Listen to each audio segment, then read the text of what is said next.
তরুণদের মধ্যে ট্রল এবং ব্যঙ্গ বিদ্রুপ করা এটি আজকাল প্রতিষ্ঠিত কালচারে পরিণত হয়েছে। এ বিষয়ে ইসলাম কি বলে? খুবই গুরুত্বপূর্ণ একটি বিষয়। বিশেষ করে আমাদের তরুণদের মধ্যে ব্যাপকভাবে দেখা যায় সোশ্যাল মিডিয়াতে আমরা একে অন্যকে নিয়ে ট্রল করি, ব্যঙ্গ করি, বিদ্রুপ করি, হাসাহাসি করি।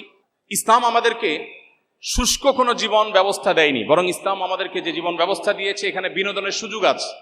আমাদের প্রিয় নবী সাল্লাল্লাহু আলাইহি ওয়াসাল্লাম একদিন এক ব্যক্তিকে বললেন, এই দুই কানওয়ালা এদিকে আসো।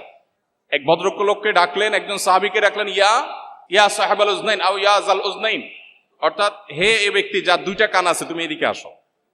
এখন দুই কান নেই কার? সবারই দুই কান আছে। এটা তার রসিকতা ছিল। নবী সাল্লাল্লাহু আলাইহি ওয়াসাল্লামের জীবনে এরকম বহু রসিকতা করেছেন যেটা মানুষের মধ্যে হাস্যরস সৃষ্টি করেছে। এবং ইসলাম বিনোদনকে অ্যাপ্রিসিয়েট করে, অ্যালাউ করে। মানুষের বেঁচে থাকার জন্য বিনোদনের প্রয়োজন আছে, কিন্তু বিনোদনের নামে আপনি কাউকে নিয়ে ট্রল করা, কাউকে রোস্ট করা, কাউকে অপমান করা, কাউকে হেয় করা, এটা কোন অবস্থা ইসলাম অ্যালাউ করে না। আমরা অনেকে মনে করি আমরা তো দুষ্টমি করে করছি, অথচ দুষ্টমি করেও কিন্তু এই কাজগুলো ইসলাম কোনোভাবে করবার সুযোগ আমাদেরকে দেয়নি। এবং এইভাবে একটা সমাজে মানুষের মধ্যে অন্যের ক্ষতি করার বিষয়টি যে অপরাধ, সে ধারণায় আস্তে আস্তে বিলুপ্ত করে ফেলে। এই জন্য একজন মুসলিম তরুণ কোন অবস্থাতে কাউকে নিয়ে ট্রল, ব্যঙ্গ, বিদ্রুপ করতে পারেন না।